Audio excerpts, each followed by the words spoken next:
Hello my dear students. Today our topic is nature of matter.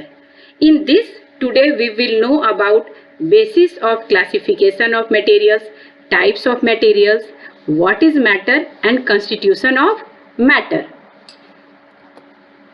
Now about classification of materials. We see a variety of materials around us. They have a different shapes, size, colors and other properties. It is difficult to study each and every property of every material separately.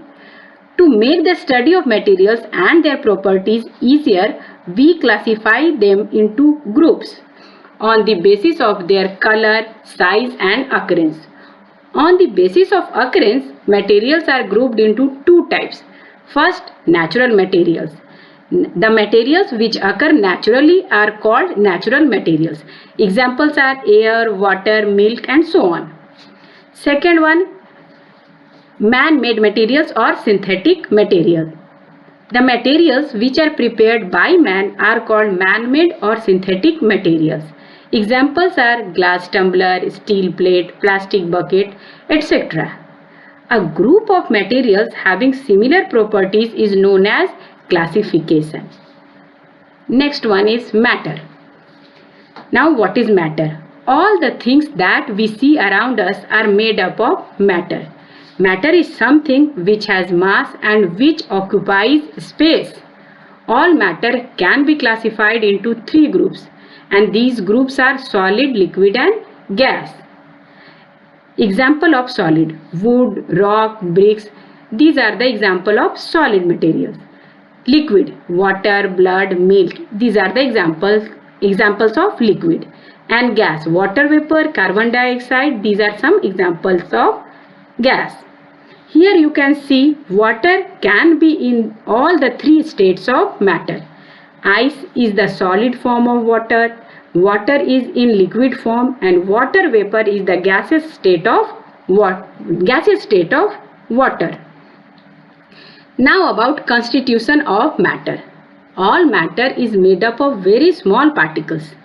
Different states of matter have different arrangement of these particles. Now about solid.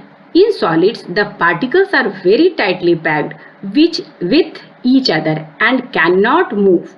So we can say that solids have a fixed shape and definite volume. Here pictures are given: wood, book, your pen, your copy. All these are the examples of solid. And one picture given here showing arrangement of particles in solid. Next we will know about liquid.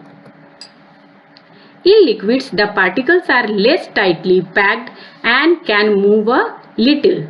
So liquids have a definite volume but do not have a fixed shape. Liquids take the shape of the container in which they are kept.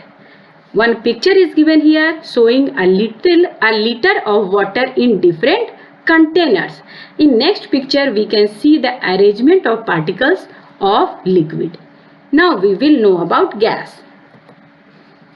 In gases, the particles have very little hold on each other. They can therefore move far apart from each other. So they have neither a fixed shape nor a definite volume.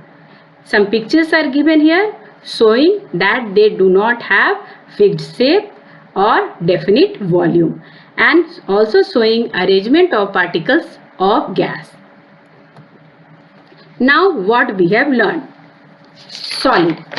In solid, particles are tightly packed, so they are rigid. They have fixed shape and definite volume. In liquid, particles are less tightly packed, so they are not rigid. They have definite volume but do not have a fixed shape. In gases, particles move freely. They do not have fixed shape and volume. Thank you, students.